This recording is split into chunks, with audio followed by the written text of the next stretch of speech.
¿A usted qué le gustaría mirar por un agujerito sin ser visto? ¿Sabes qué? La vida desde la muerte. Eso sí sería.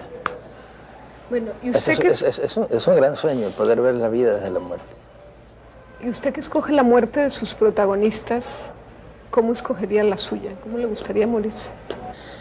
No, si a mí me pusieran a escoger la muerte, sencillamente no la escogería, me niego rotundamente. Yo la única opción que acepto es la de no morirse. Creo que la única cosa realmente importante que hay es la vida, lo importante es estar vivo. Y creo que la muerte es una trampa, es una traición que se lo sueltan a uno sin ponerle la condición. Entonces usted, como su amigo Rulfo, no escogería a alguien en la tumba de al lado para tener con quien conversar, por ejemplo. No, eso para mí es muy serio el hecho de que esto se acabe, y prácticamente sin ninguna participación de uno, sino cuando llega, ¿sí? Creo que es injusto. ¿Qué podemos hacer por evitarlo? Escribir mucho. Gallega es su fascinación por lo sobrenatural y vasca la lealtad incondicional por los amigos. De los andaluces tiene el gusto por la exageración y el adorno en la palabra, y recuerda a Castilla en esa manera sabia de ver la vida. Pero además tiene mucho de África y de la melancolía de aquellos esclavos, y como a otros caribeños le gusta filosofar y ser profeta. Es también fruto de las mujeres enigmáticas del desierto guajiro. Y por si fuera poco, nació en un país donde lo absurdo es cotidiano y además acontece con la misma fuerza todos los días. Y eso significa ser hijo de Macondo. España supo de él por una novela que vino de Buenos Aires llamada 100 años de soledad. En Colombia, su país, ya era entonces el que mejor bordaba la crónica y el reportaje, y tenía 5 libros editados y algún premio. 2 años después de la publicación de la historia épica de los Buendía, se convirtió en el autor más vendido en lengua castellana en todo el mundo, un récord que todavía conserva. Su nombre es Gabriel García Márquez y tiene 67 años. Nosotros en América, en la América Latina, pero particularmente en México y en Colombia, fuimos formados, educados, formados por los refugiados españoles, por los republicanos españoles. Entonces, los niños de esa época éramos republicanos españoles. Y yo con ese fervor militante de los primeros años del bachillerato y de la universidad, siempre me dije que no iría nunca a España mientras no muriera Franco. Pero mientras tanto, era ya completamente republicano español. Conocía muy bien la historia de la guerra, la historia de la guerra civil, menos bien la historia de España, pero muy bien la literatura española. Entonces, yo tenía había una especie de corrientes encontradas dentro de mí, que conocía muy bien un país por referencia, conocía a su gente, pero no había ido nunca a España. Tenía la nostalgia sin haberla vivido. Tenía la nostalgia anticipada de España. Además, yo recuerdo los campos de Azorín, los campos de Machado. Todas esas referencias literarias que después encuentra uno que son reales. Esos escritores hicieron una fotografía de la España de su tiempo que es maravillosa. Yo llegaba después como si hubiera estado siempre ahí. Esos ríos con los chopos en sus orillas. Hasta que llegó un momento en que me di cuenta, estuve 3 años en Europa, en Italia, en Francia y en Inglaterra, y no fui a España. Volé por encima de España las 2 veces. Hice una escala de ida en Madrid, y podía haberme quedado, y no me quedé porque me había hecho esa promesa que nadie me pidió, además, sino que era alguna cosa que me había nacido a mí del espíritu. Y de pronto caí en la cuenta, después de haber escrito 100 años de soledad, caí en la cuenta de que Franco no se iba a morir nunca y yo no iba a conocer nunca España. Entonces, sencillamente, sin más vueltas, me fui. Ahora, ¿por qué escogió Barcelona y no otra ciudad para vivir? ¿por qué me fui a Barcelona? Porque la persona que más influyó sobre mí era el catalán Ramón Viñes, que vivió muchos años en Barranquilla y que es el sabio catalán de 100 años de soledad. Entonces, yo había oído hablar tanto de Barcelona, de los cafés de Barcelona, de las librerías, de los teatros de Barcelona, que me fui a ver cómo era eso, y yo llegué a Barcelona como si hubiera vivido ahí mucho tiempo y como si la conociera. Y luego encontré que esas afinidades que tenía yo con mis maestros españoles, con los amigos españoles, con el carnicero español, el pescadero español, el herrero español, el zapatero español, entre los cuales nos criamos, seguían existiendo allá. Y todavía ahora me preguntan qué viene a hacer España, y digo, como siempre, a pelear con mis amigos españoles, porque armamos unas broncas tremendas y unas comilonas tremendas, y vivo en una permanente erupción volcánica. De esa época también era su amigo Vargas Llosa. ¿Esa amistad está rota para siempre? No contesta. Bien. ¿Y usted qué piensa de la polémica que tienen ahora en Cataluña sobre la educación bilingüe, sobre el hecho de que los niños se tengan que educar necesariamente en catalán? ¿Usted tiene una idea formada sobre eso? Yo lo que no tengo es mucha información. No tengo mucha información, pero yo creo que la gente más sensata en Cataluña se da cuenta que eso es una naturalidad histórica lo que hay ahí, que es decir, no tiene mucho sentido hacer la lucha contra el castellano.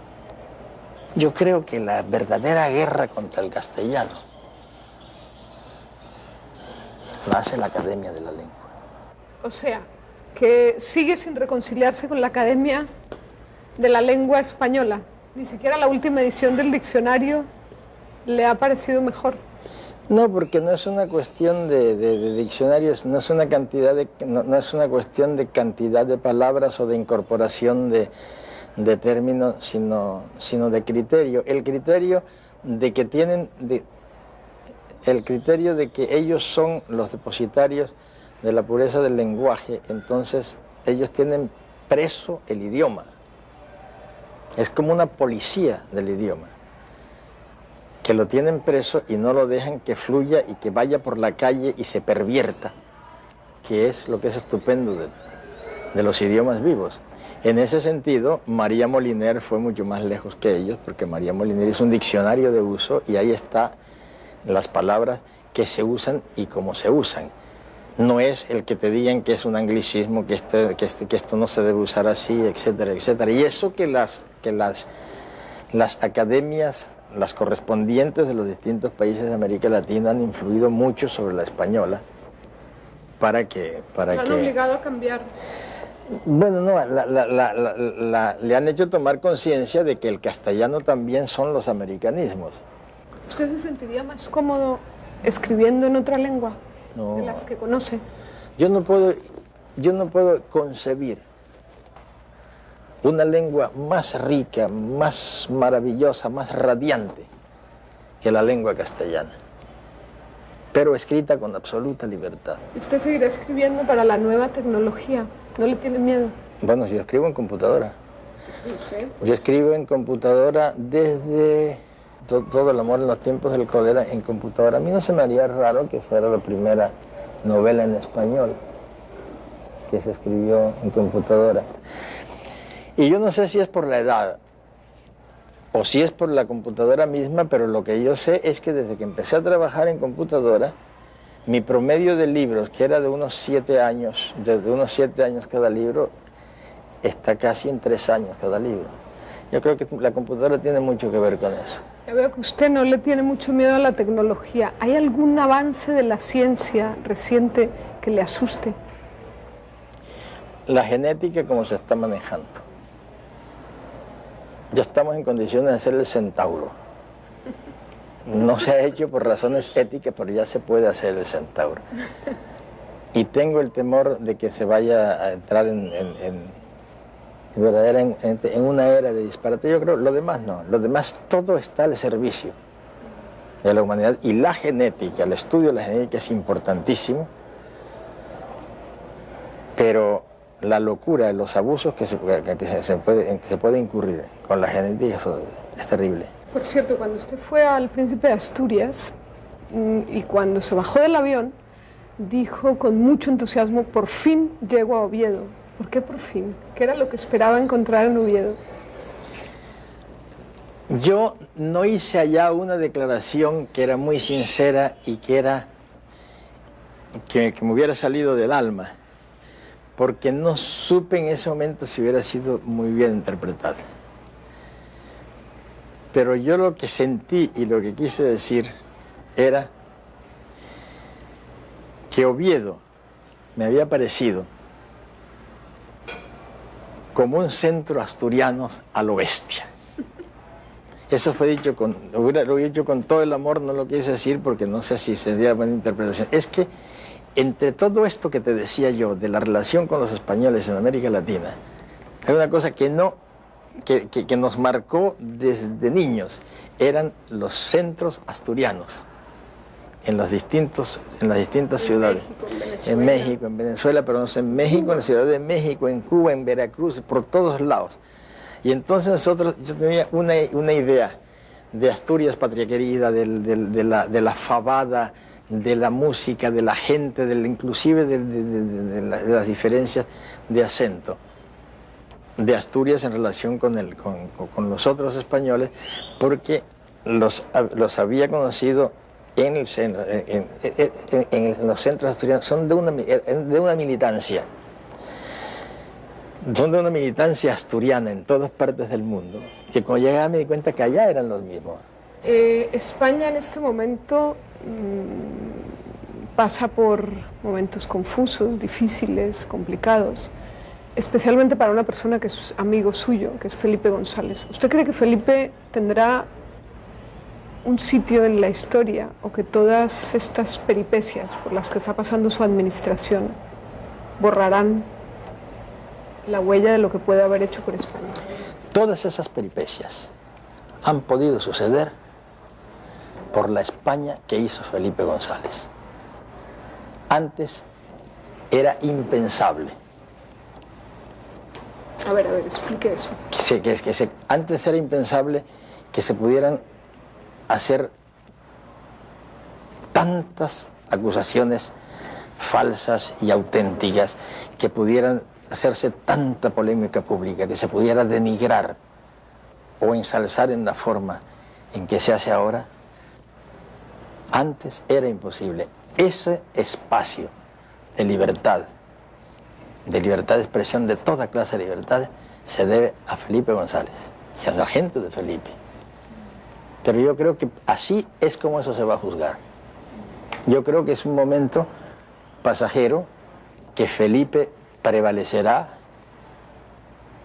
que Felipe triunfará frente a todos sus adversarios, pero que no hay que olvidar que esos adversarios han tenido las posibilidades de hacer todo lo que hacen, porque en España de hoy todas esas cosas son posibles y no lo han sido durante muchos años y siglos en España. Yo creo que la libertad que tiene la España de Felipe González no la ha tenido España en muchos años, en muchos siglos. Así lo veo yo. Ya se ha reconciliado con España con el tema de los inmigrantes. En el 92 hizo duras declaraciones en ese sentido. Sí, es que los latinoamericanos no olvidamos nunca lo que nosotros hicimos con los refugiados españoles.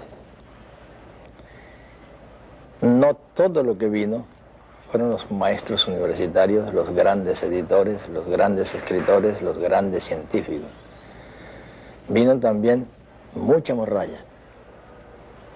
Y se trataba de salvarles la vida de darles una nueva vida, de darles un nuevo mundo que en alguna época les perteneció, y nosotros lo hicimos encantados.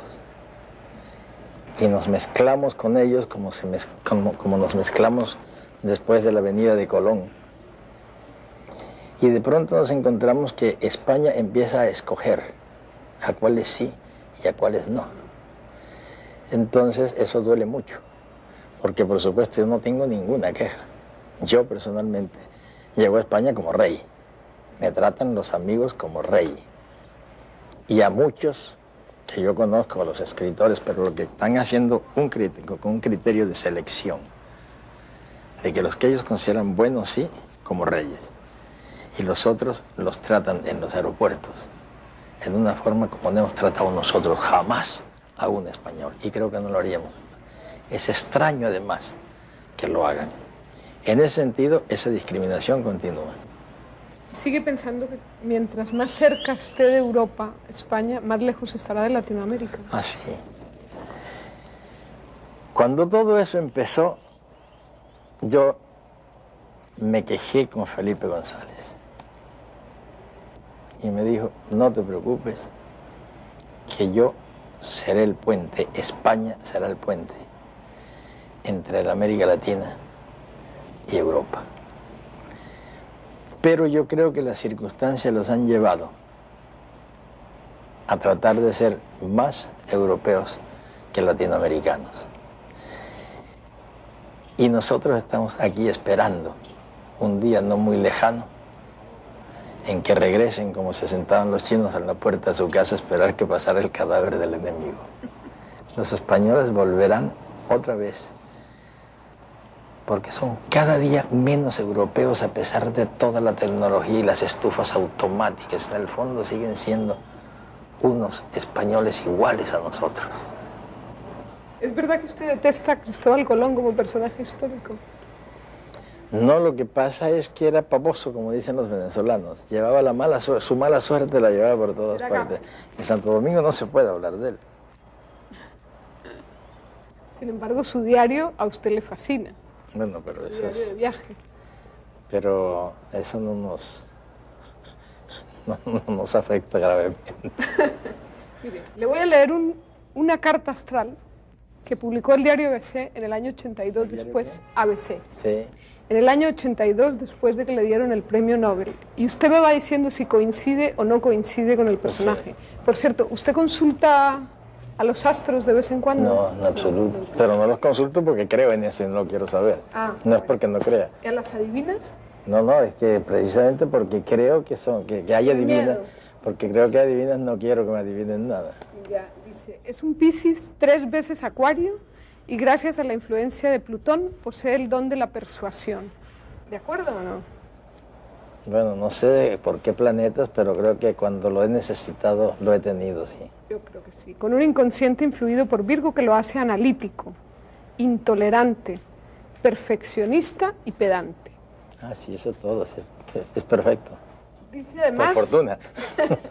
Dice además que es un psicólogo nato, increíblemente intuitivo, que hace pensar que tiene información privilegiada y secreta y al que irritan las pequeñeces. ¿Usted dictó este horóscopo? No. Pero las pequeñeces, ahí lo falso es que me irriten las pequeñeces. Digo, las pequeñeces me irritan si son irritantes, pero hay algunas que no lo son, no tienen por qué serlo. ¿Usted admite que es vanidoso? ¿Qué se entiende por vanidoso? A ver, cuando un raquítico se para frente al espejo a hacer así, ese es un vanidoso, pero cuando se para Tarzán, eso no es vanidoso, eso es orgulloso. ¿Usted en ese sentido no es vanidoso. Bueno, es caprichoso, sí. Caprichoso, yo creo que ¿Le no gustan los caprichos? Estamos metidos en un problema de definiciones. No Estamos metidos en un problema de definiciones. Es caprichoso un señor que se compra el mismo modelo de botas siempre porque esas son las que le gustan. Un caprichoso es como su nombre lo indica, es una persona que es como una cabra. Que empieza a dar de frentazos contra un muro hasta que pasa por ahí. Yo creo que yo me doy en el muro una vez y paso por la puerta. En ese sentido no soy caprichoso. Es que yo sé exactamente lo que quieren decir, pero no es caprichoso, es otra cosa. Es como qué, no, pero admite que no le gusta que le lleven la contraria. a nadie le gusta a nadie le gusta que le lleven la contraria, pero gracias a los amigos que yo reconozco como amigos y como buenos críticos literarios que me llevan la contraria, leyendo mis originales, gracias a eso yo puedo salvar muchos de mis libros. Sí, todavía comparte literariamente la corrección de sus libros con los amigos. Ah, sí, claro. Sí, pero ¿a quién le gusta leer en la contraria? No, a nadie, pero hay a quien le molesta más que a otros. No, a mí no me molesta más que a otros. He aprendido mucho de los que me llevan la contraria. ¿Consiguen perturbarlo las críticas de los críticos literarios, los comentarios? Bueno, ya no, porque no los leo. Pero aprendí una cosa importante. Cualquier crítica desfavorable, cualquier reproche, inclusive cualquier insulto, duele mucho. Pero uno aprende que al día siguiente duele menos, al tercer día menos y al cuarto día ya no se acuerda. Por ejemplo, Bloom, que es un pope de la crítica literaria, acaba de publicar los mejores escritores del siglo y usted no está en la lista. ¿A usted eso le molesta? Hasta el punto que no sabía que no estaba. ¿Qué es lo que consigue alborotarle la úlcera, por ejemplo? ¿Qué lo saca de su Tener que hacer algo que no me guste. Las contrariedades es tener que hacer algo que no me guste. Tener que hacer entrevistas, por ejemplo. Es lo que más me alborota la úlcera. La verdad es que no jugó mucho a bolita de trapo como los futbolistas pobres del Caribe. Y apenas si le dio tiempo a practicar el béisbol, ese deporte de los niños de las costas americanas.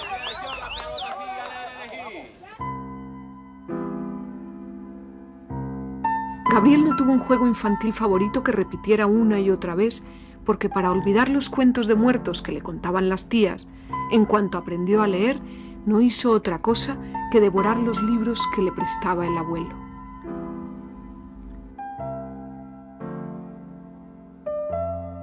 Uno tiene la impresión de que usted fue el niño más solitario del mundo. ¿Eso es verdad o es novela? Yo creo que todos los niños son los niños más solitarios del mundo. Digamos que lo que pasa es que yo probablemente he logrado transmitirlo a través de mis libros. Pero ahora tengo el nieto, que tiene 7 años. Yo me quedo viéndolo y sé lo que está pensando, porque tengo la impresión de que está padeciendo la misma soledad que padecía yo y está pensando las mismas cosas. Curioso que no me sucedió con los hijos. ¿Usted cuál cree que es la Inquisición hoy en día? La Inquisición sigue exactamente igual en todo momento, empieza por la casa. La Inquisición son los papás, la Inquisición son los maestros, la Inquisición es el poder político, el poder económico, todos los refinamientos que tú quieras, pero la Inquisición continúa, seguimos viviendo de alguna manera en unos medios represivos que corresponden a la Inquisición de hoy. A ver, la Inquisición son los papás. ¿Usted alguna vez se ha sentido inquisidor de sus propios hijos? Siempre tuve la preocupación de no ser inquisidor con mis propios hijos. Y nunca he podido saber si lo fui o si no lo fui. Porque desarrollamos una relación tan cordial, de tanta comprensión, que yo tengo la impresión de que no lo fui, pero es muy probable que lo haya sido, precisamente por la negativa. En el deseo de no interferir probablemente estaba modificándolos, influyéndolos y probablemente afectándolos. Eso nunca se sabrá. ¿Usted padeció en su infancia alguno de esos elementos inquisitoriales? ¿Usted tuvo también su propia inquisición de niño? Sí, claro, y a eso debo, por fortuna, el haber sido escritor. ¿Por qué? Cuénteme. A mí me manejaron a base de miedo. Era una casa grande, en Aracataca, una casa muy grande, muy llena de mujeres. Yo recuerdo en esa casa muchas mujeres y un solo hombre, que era el abuelo. Pero para que yo me portara bien, sobre todo de noche, metían unos medios terribles: no te muevas porque en ese cuarto sale un muerto, no te muevas porque ahí murió fulano de tal, no te muevas porque ahí sale el diablo. Los santos, que tenían santos de bulto de tamaño casi natural, como el de las iglesias, con las veladoras esas que los hacen fantasmales en las noches, me amenazaban con los castigos de los santos si me portaba mal. Yo pasaba noches tremendas. ¿Y el abuelo lo salvaba de la hoguera siempre? El abuelo, yo tenía la impresión de que me salvaba de la hoguera, pero ahora me doy cuenta que el abuelo era el más inquisitoriado de todos, porque él no se daba cuenta hasta qué punto él mismo era un instrumento de todas las mujeres que vivían en esa casa. ¿Qué era lo que tenía tan fuerte ese abuelo para usted? Que me hacía caso. Yo tenía la impresión de que con las mujeres existía un juego que a lo mejor ha durado toda la vida, que es el juego de la seducción. Ahora me doy cuenta que probablemente éramos cómplices, y no había dado cuenta, éramos cómplices contra las mujeres. Solo que ahora yo me siento más cómplice de las mujeres que de los hombres. ¿Usted estaba presente? Cambié de bando. Todo lo que sabe de su vocación precoz de escritor, García Márquez lo ha escrito en un libro que aún no conocemos. El manual para ser niño son sus reflexiones de trabajo con un grupo de expertos sobre la reforma de la educación en Colombia. Un folleto que enseña a los niños a defender sus aptitudes frente a los adultos para que les dejen ser lo que siempre quisieron ser. Caí en la cuenta de algo que no había caído nunca, que yo, toda mi formación, todos mis estudios, se basó en las triquiñuelas, las trampas que tuve que hacer yo siempre para ser escritor en una sociedad donde no estaba previsto que una persona no tuviera una de las profesiones liberales conocidas y apareciera de pronto con que quería ser escritor. Los padres, cuando ven a los niños dibujando o ven que tocan instrumentos, se ponen felices y los ayudan, hasta el día en que el niño crece y dice: bueno, yo lo que quiero ser es músico o pintor. Ahí se asustan y tratan de convencerlos a toda costa de que tengan una profesión seria. Y además, pues que después con lo que pueda obtener con esa profesión seria, seguir con lo que podría parecer más bien su hobby, su afición secundaria. Es decir, yo pienso que si una persona durante toda la vida hace solamente lo que le gusta hacer y tiene todas las condiciones para hacerlo bien, ese es el secreto de la felicidad y de la longevidad. ¿Qué sintió usted, qué experimentó siendo tan niño el primer día que vio a su madre? Lo que más recuerdo es el perfume. ¿A qué olía? Eso no es un perfume que probablemente, si lo siento ahora, lo reconozco. Era un perfume que... A ver, nosotros vivíamos en Aracataca. Mi madre se había ido con su marido, mi padre, a Barranquilla. Y yo, la memoria más antigua que tengo en relación con ella es que me decían que tu mamá vive en Barranquilla y tu papá vive en Barranquilla. No había fotos, no había nada de eso. Y yo tenía una imagen de ella que... ¿Y qué le explicaban? ¿Que por qué vivían en otra parte? No, eso es... Además, eso no, a los niños no se les explican esas cosas. Seguramente yo estuve... Era yo muy niño, de todas maneras, cuando ellas se fueron a Barranquilla. Y de pronto empecé a oír que viene tu mamá, que viene tu mamá, que va a venir tu mamá. Y yo no me imaginaba cómo podía ser aquello, ni tengo idea qué edad podía tener. Pero recuerdo es que yo venía de una casa con un gran corredor y un patio muy profundo, y yo venía y me dijeron: ya llegó tu mamá, y entonces mira, está ahí. Y yo entré y estaban en la sala sentados alrededor, con las sillas pegadas en la pared, muchas mujeres. Y yo la vi y la reconocí enseguida. Y estaba vestida como los personajes de las películas de esos años, de los años finales de los 20, principios de los 30, con el sombrero de campana. Recuerdo exactamente su traje de seda con bordados, color beige, y el sombrero de pajilla del mismo color. Y entonces ella me dijo, ay, me abrazó, y yo sentí el olor, y siempre que la evoqué era principalmente era por el perfume. E inclusive con ella hemos estado escarbando después qué perfume podía ser. Ella habla de algo como Coty. Pero para mí lo interesante es eso. Y sobre todo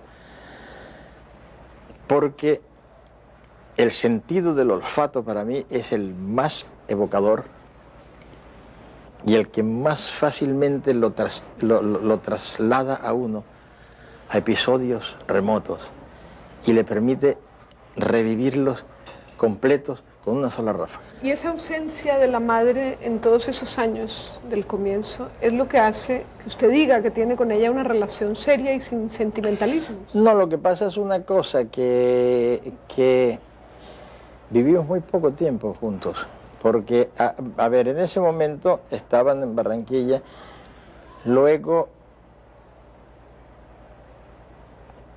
cuando murió el abuelo y murió la abuela, fui a vivir con ellos.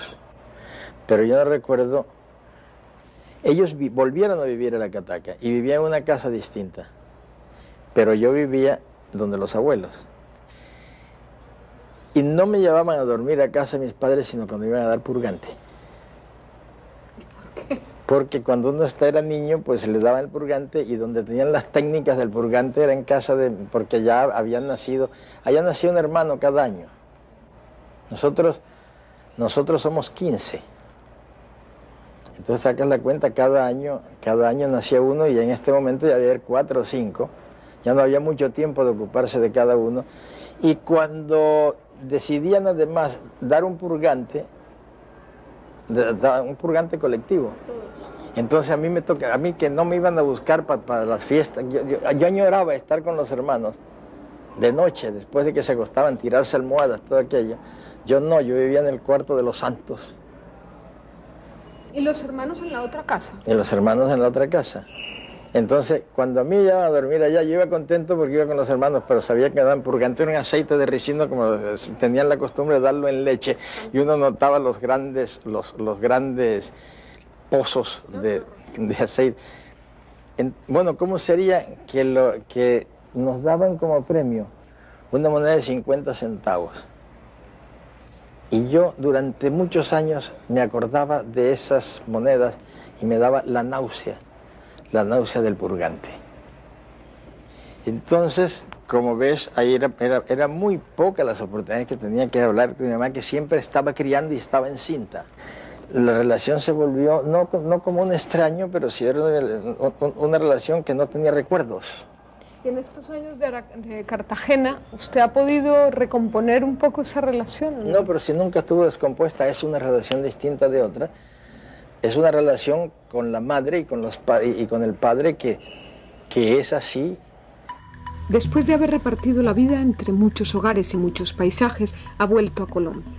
Los 2 hijos y los 2 nietos se han quedado en otras tierras. Está en Cartagena, la ciudad de los aristócratas del Caribe, que siguen rumiando la nostalgia de cuando dejó de mandar el rey de España y se quedaron ellos. En Cartagena, Gabo parece acostumbrado ya a los guardaespaldas y se ha hecho construir una casa insólita en la que seguir inventando cuentos a ritmo de boleros y vallenatos. Para vigilar el Caribe desde el solar donde estuvieron enterrados los obispos y las clarisas del amor y otros demonios, y al lado del colegio donde estudia la protagonista del amor en los tiempos del cólera. El escritor ha decidido vivir rodeado de los personajes de sus últimos libros y con ellos pasea por estas calles como si nada. En aquella iglesia, la iglesia de Santo Toribio, Ahí tocaba el violín Valentino Ariza. Fermina vivía ahí. Salía por ahí y se iba hasta el... Primero pasaba por el convento de Santa Clara. ¿Tú has visto el convento de Santa Clara? Claro. El convento de Sierva María. De Sierva María de Todos los Santos. Y a la izquierda llegaba al colegio La Presentación, que era donde estudiaba. Florentino la seguía desde acá. Y el domingo él tocaba el violín ahí, en el En coro. esa iglesia. Y era como esas niñitas que van ahí. Era exacta, como esas niñitas con el mismo uniforme. ¿Verdad? Eso es ponerle poesía a la realidad. Eso es ponerle música a la realidad. Del amor y otros demonios. Por ejemplo, en El amor y otros demonios, el episodio de la cessatio divinis, o sea, la guerra larga y dura entre el obispo y las clarisas, es histórico, solo que 100 años antes. Sin embargo, las clarisas sacaron un boletín de prensa cuando usted publicó su libro, desmintiendo que ellas estuvieran peleadas con el obispo y que debajo del convento hubiera túneles. En Del amor y otros demonios, el tema principal es ese ocultamiento y esa mistificación de la realidad que todavía subsiste en muchas comunidades religiosas y laicas. Entonces, a mí no se me hace raro que una comunidad que todavía tiene raíces en esa época piense que negando va a negarse la historia. Y es natural que sea así, pero ese episodio es histórico, perfectamente documentado, y alrededor de él hice yo todo lo demás. Y por fin en sus memorias, Mercedes, su esposa, tendrá un lugar protagónico que hasta ahora no hemos visto en sus libros. Yo no sé si llegaré hasta ahí porque no es un libro cronológico. Y en ese caso tendría que escribir el capítulo de Mercedes o el capítulo de las relaciones, de nuestras relaciones privadas. Y ella, tanto ella como yo, son muy púdicos en eso. Es una cosa así que no se debe tocar. Entonces no estoy muy seguro de que ella lo aceptaría. Y además, Mercedes ha quedado regada en todos mis libros, pedazos por todos lados, personajes completos que se ven, 100 años se da topa, inclusive con su propio nombre. Pero esas memorias no es que estén crudas, pero las tengo abandonadas porque decidí escribirlas entre 2 libros. Y ahora resulta que no estoy dejando espacio entre 2 libros porque salgo de uno enseguida para el otro. Y dígame solo una cosa de Mercedes, aparte de lo hermosa que era, porque era una mujer muy bella. ¿O es? ¿Qué fue? Es evidentemente, sí. ¿Qué fue lo que le fascinó de ella desde el principio? Porque usted, que se sepa... Que no me hacía caso. Que me hacía tan poco caso como el que me hace ahora y como el que me ha hecho siempre. Pero lo esperó muchos años, sin embargo. No, pero es que no me hacía caso y todavía no me hace caso. Eso le gusta mucho a los hombres, que no le hagan caso. Desde que él le propuso matrimonio a los 13 años, Mercedes está a su lado marcando el norte y apoyando sus proyectos por absurdos que parezcan. Mientras ella brilla con luz propia, él utiliza la fama para mediar en todo tipo de causas. Algunas fracasadas, como el intento de parar la guerra entre el cártel de Medellín y el Estado colombiano. García Márquez acaba de terminar un gran reportaje sobre esos años duros de la violencia de la droga en Colombia. ¿Usted reconoce signos evidentes de que el narcotráfico ha pasado por aquí? Quiero decir, ha dejado huellas ya imborrables en esta sociedad. Sí, hay ya unas desgarraduras, unos desgarramientos culturales muy importantes, entre ellos el del dinero fácil. El dinero fácil, que yo creo que es de las cosas más graves que está, la concepción del dinero fácil, que para qué trabajar tanto si haciendo la mulita, por una vez ya tiene para el resto de la vida. Eso es gravísimo porque ya eso ha contaminado todo el país. La corrupción es inmensa, es enorme y la tentación de la corrupción está por todas partes. Esas son las consecuencias graves porque ya son culturales, ya están metidas en el espíritu de Colombia. Son muy graves, pero es como si estuviéramos viviendo una peste.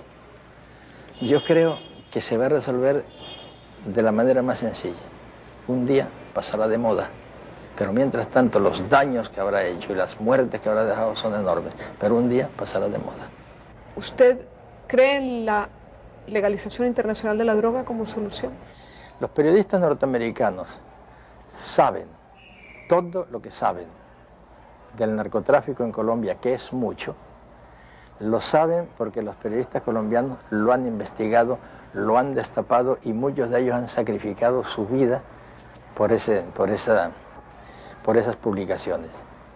En cambio, nosotros no sabemos nada de cómo es el narcotráfico dentro de los Estados Unidos, porque los periodistas norteamericanos hacen como si ese narcotráfico no existiera. Y si en los Estados Unidos se abastece 30 millones de drogadictos diariamente, sin ningún incidente, sin ningún problema, como si fuera a repartir la leche, el pan, el periódico. Si se pueden abastecer sin incidentes, eso quiere decir que hay unas mafias mucho más poderosas que las de Colombia y una corrupción de las autoridades mucho más importante que la de Colombia. El problema es que el narcotráfico, la droga como problema, se le salió de las manos a la humanidad. No quiere eso decir que nos vamos a descorazonar y no vamos a seguir luchando, pero no vamos a partir de la base de que se puede acabar con el problema de la droga con fumigaciones de glifosato y con certificaciones de congresos, cuando es un problema que el mundo entero está sufriendo y no puede resolver. Es como las pestes medievales, que se acabaron cuando se acabaron. De ahí a decir lo que yo vengo pensando desde hace mucho tiempo y he dicho, que lo único que resuelve esto es la legalización, la despenalización de la droga. Pero hay que tener cuidado con las simplificaciones. Eso no quiere decir que lo vamos a hacer en Colombia y no lo van a hacer en el Perú y no lo van a hacer, no. Eso solo es posible cuando sea un acuerdo global, total del mundo entero y sin excepciones, porque cuando queda una excepción, eso fracasa. Y es muy difícil que eso se logre porque los intereses que están comprometidos en el inmenso negocio de la droga son tan grandes y tan altos que muy difícilmente se va a llegar al acuerdo global. Usted firmó el otro día un documento dando a entender que la guerrilla colombiana ya no tiene sentido, ya no tiene razón de ser. ¿Usted cree que en Chiapas ese movimiento tiene razón de ser? ¿Cómo ve lo que está pasando en México, usted que es casi mexicano? Precisamente por lo que soy un extranjero casi mexicano, no comento la política mexicana. Bien. Usted ha estado cerca de mucha gente en el poder, tiene y ha tenido amigos en el poder. Yo pienso que quizá Torrijos fue la persona más cercana a usted, a lo mejor me equivoco. ¿Usted alguna vez vio llorar a Torrijos? ¿Vio la tristeza del poderoso, el dolor? No, pues yo lo vi llorar, pero de alegría. Cuando se pusieron de acuerdo para el Tratado del Canal.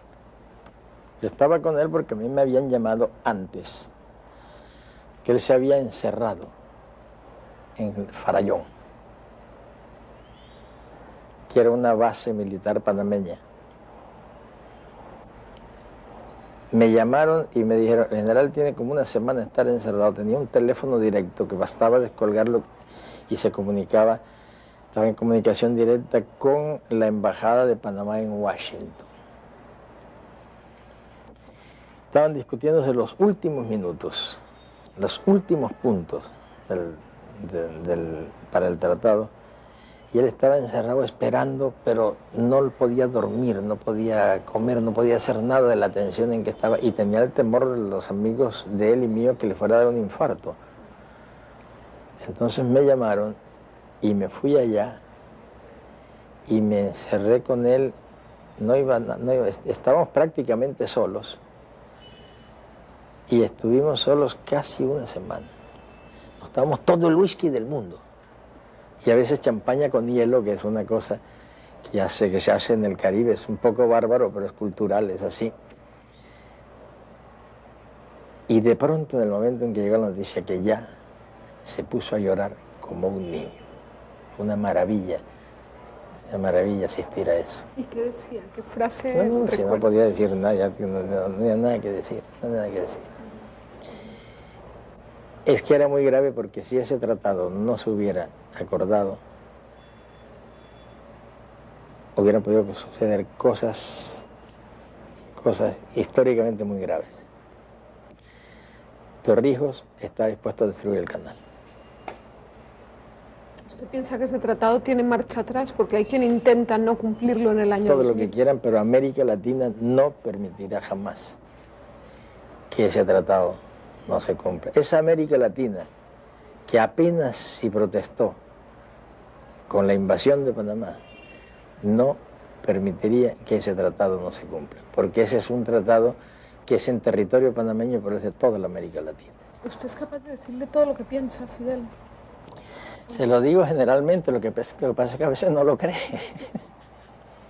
¿Pero es usted de verdad el que le dice las verdades? No, yo creo que él tiene muchos amigos. Si alguien le ha dicho verdades delante de mí a Fidel Castro es Felipe, y tiene una muy buena relación. Pero ellos tienen un trato distinto del que tengo yo con ambos. Ellos se tratan como españoles. Y tienen las mismas... Como gallegos, según el lenguaje. Según el lenguaje cubano, como gallegos. Las cosas que le ha dicho Felipe Lantoso son muy admirables, y muy admirable cómo lo oye Fidel. ¿Usted piensa que está cercano el desbloqueo, digamos, de los cubanos? Yo no creo que esté cercano, y además ahora con el triunfo de los republicanos es bastante difícil que se llegue al bloqueo, pero creo que va a irse llegando a acuerdos parciales que al fin y al cabo conviertan el bloqueo en una cosa más o menos formal. Yo creo que eso podría ser. Así es que el mundo está cambiando y los Estados Unidos no pueden no cambiar también. Y los ligeros síntomas de apertura que estamos viendo en el cine y la vida cotidiana. En Cuba, lo que pasa es que en Europa tienen la costumbre de considerar que la apertura es solamente en cuanto a libertad de expresión y libertades democráticas y bla, bla, bla.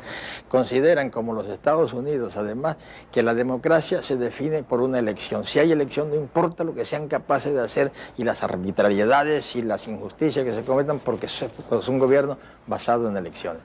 Pero Cuba está muy lejos de ser la que era hace 5 años. Los progresos que se han hecho en Cuba son inmensos, no son pequeñas aperturas, son grandes aperturas. Pero eso no lo cuentan, lo que están esperando es que Fidel haga elecciones. Porque lo que quieren es que Fidel se caiga. Y piensan que si hace elecciones se va a caer, y no se va a caer. Quieren hacer con Fidel lo que hicieron con los sandinistas.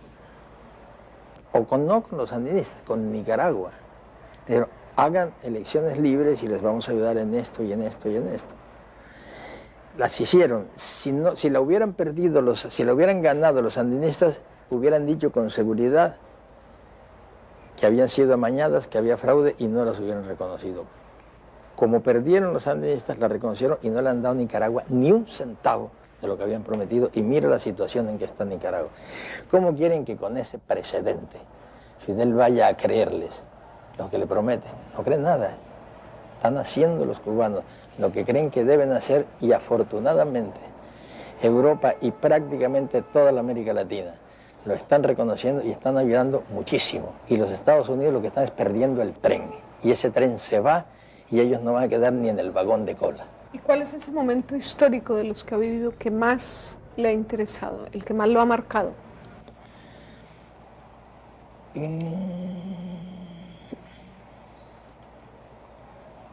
Todavía es secreto. No lo será dentro de algún tiempo, pero todavía es secreto.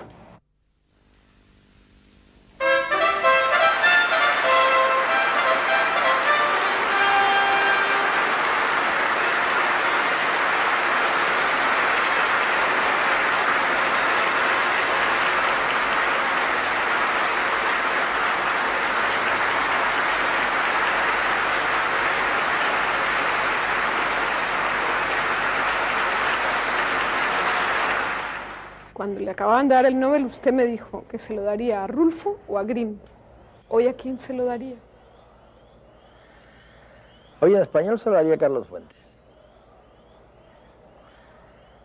A ver, se lo haría Milán Kundera. No, pues te voy a hacer una lista de amigos por orden alfabético. ¿Usted alguna vez vio a Hemingway? Sí, claro. Lo vi una sola vez paseándose por el bar San Michel. Sí, lo reconocí desde la otra acera, iba con Mary, que era mucho más bajita de lo que yo me imaginaba, muy rubia. Yo había escrito ya la hojarasca y pensé, bueno, yo paso al otro lado. Él seguramente habla español porque vivió mucho en España, fue corresponsal de guerra durante la guerra civil. Yo paso para allá y algún cuento le echo y a lo mejor me invito a tomar un café. Pero si no, ¿por qué hacer el lagarto, no? El entrometido. Fue una cosa fugaz. Y dije, no tengo nada que hacer.